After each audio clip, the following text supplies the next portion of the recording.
আমি জানি সব প্রেমের গল্প মিথ্যে, কিন্তু তোমার আমার এই গল্প যেন শেষ অবধি সত্যি হয়। তুমি আব্বারে কিছু কইতে পারো না? এই ঝড় বৃষ্টির মধ্যে যাইতাছে মাছ ধরতে। মাছ না ধরলে খাবি কি? সংসার কেমনে চলবো? যাইলে আবার ঝড় বৃষ্টি। ও বাজান, বেশি বিতে যাইস না, ঝড় তুফান আইতাছে, তাড়াতাড়ি আয়া পড়িস। মা, আল্লাহ তো আমার খালি দুইটা মাইয়া দিছে, পোলা তো দেয় নাই। পোলা যদি একটা থাকতো তাহলে হেই কামাই করে আনতো, আমার আর চিন্তা করতে হইতো না এত। আমি যাই মা, সাবধানে থাকি তোমরা।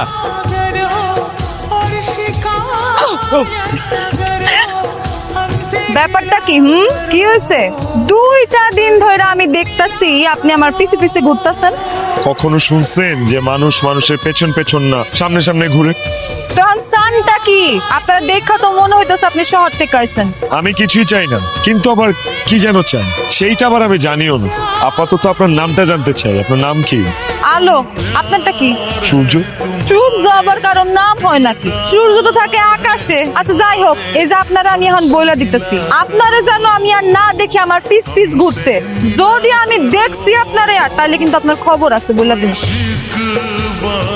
কয়েকদিন পর ঢাকা থেকে আসস, কক্সে ঘুরস, সিলমিল করস, এটাই তো ভালো ছিল। কিন্তু তুই ইদানিং ওই জাইল্লাপল্লির মাইটার দিকে কি পাইছস রে?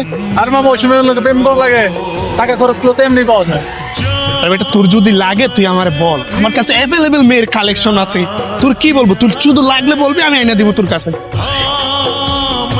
এতদিন ধরে যে আমি কক্সবাজার আসি, তোদের সাথে চিল করি, আড্ডা দেই, কোনোদিন তোদেরকে বলছি যে আমার এই ধরনের কোনো খায়েশ আছে, আমার মেয়ে লাগবো, আমার আয়না দে মাইয়া, বলছি কোনোদিন? না।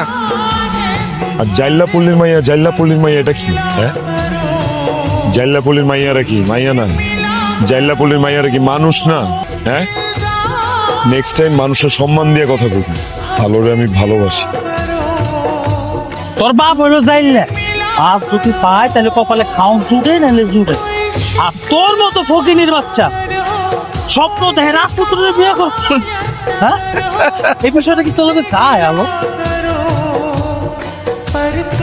এই ফইনি, কি মনে করছিস শহরে শিক্ষিত পোলা, দেখতে সুন্দর, হাঁটা সুন্দর, হ্যাঁ মনে করছিস কি মিষ্টি মিষ্টি কথা কয়া? দেখ হারুন না, দেখা দেখা তোরা কিন্তু আমারে খুব জ্বালাইতেছস। আর ওই শহরের পোলা তো গোথাইকা 1000 গুণে ভালো। তোগর মতো আমার এরকম উল্টাপাল্টা কথা কয় না। আর আমারে যদি আর জীবনে এরকম জ্বালাইছস, আমি কিন্তু আমার বাপের কাছে যাই নালিশ দিমু কইয়া দিলাম। যাই আর তোর বাপকে নালিশ দে। কি করবো আমার কন্টাটা, আমার কিচ্ছু করতাম না। একটা চুল তোর বাপের চুলতাম। এ আলো হইনা রাখ, তরে আর কুন্তিরে হারুন্যা আর আমি মিলা ছোটবেলা থেকে নজর দিয়ে রাখছি, ঠিক আছে? 2 বন্ধু মিলা তো করে বিয়া করো। আমরা 2 বন্ধু তোর বাপের কাছে প্রস্তাব লয়ে যাম, তোকে দুটারে আমরা 2জন বিয়া। তোর বাপ যদি আমগো হাতে তুলে না দেয়, এরপরে যদি এই 2 বান্দরের বাচ্চার কখনো বিরক্ত করে, আমার কথা করে মনে করায় দিবা। স্বাধীন মাইয়া হাতে পায়ে খালি বড়ই চস, মাথার মধ্যে কোনো বুদ্ধি নাই। শহর থেকে যে টুরিস্টরা আসে, তাকে আশেপাশে গেলে ঘুরাঘুরি করস। ওই তুই তো বড় হইছ, তোর মাথায় বুদ্ধি নাই কেন? হ্যাঁ, জুয়ান মাইয়ের গায়ে কেউ হাত তোলে? বিয়া দিলেই তো হয়, বিয়া দেশ থেকে। আমি কি করবো মা কও? তোমরা আমার কথা শুনলা না, জানলা না, আমারে টাস করে একটা সর মাইরা দিলা। আগে তো আমার কথা শুনবা নাকি? এখানে বুবুর কোনো দোষ নাই। ওই যে হারুন, সাদিক আর গুঙ্গা মাসুদ আছে না, ওরা আমগো প্রত্যেকদিন খুব জ্বালায়। আজকে কি হয়েছে জানো?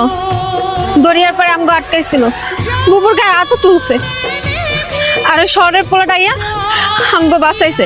আমার এই জাইলাপল্লিতে থাইকা আমার জাইলাপল্লির মায়াগুলোকে ইত্তামি বিত্তামি করা, চাকরি যত্নে সিনেমিনি খেলা, এইটা কিন্তু আমি তো দিব না। এই 3 বাচ্চা আজকে চরম বিচার করুম আমি। হাসপত মিয়া। জি মহাজন। বলো, তুমি কি বলবো সবার সামনে বলো। মহাজন, আপনি তো জাননি আমার মা আমারও 2টা মাইয়া। আমি সারাদিন থাকি সাগরে, আপনার হেফাজতেই মায়া 2টা রেখা যাই। কিন্তু এই যারা 3 জন, হারুন, সাদিক আর মাসুদ, আমার মায়াগুলি রে খালি জ্বালায়। শিকদার সাহেব, এই ধরনের লোকদের আপনি প্রশাসনের হাতে তুলে দিন। দেখতেছি আমি এই জেলে পল্লীতে, আমি প্রশাসন, আমি আইন, আমি যে বিচার করব সেটাই চূড়ান্ত বিচার।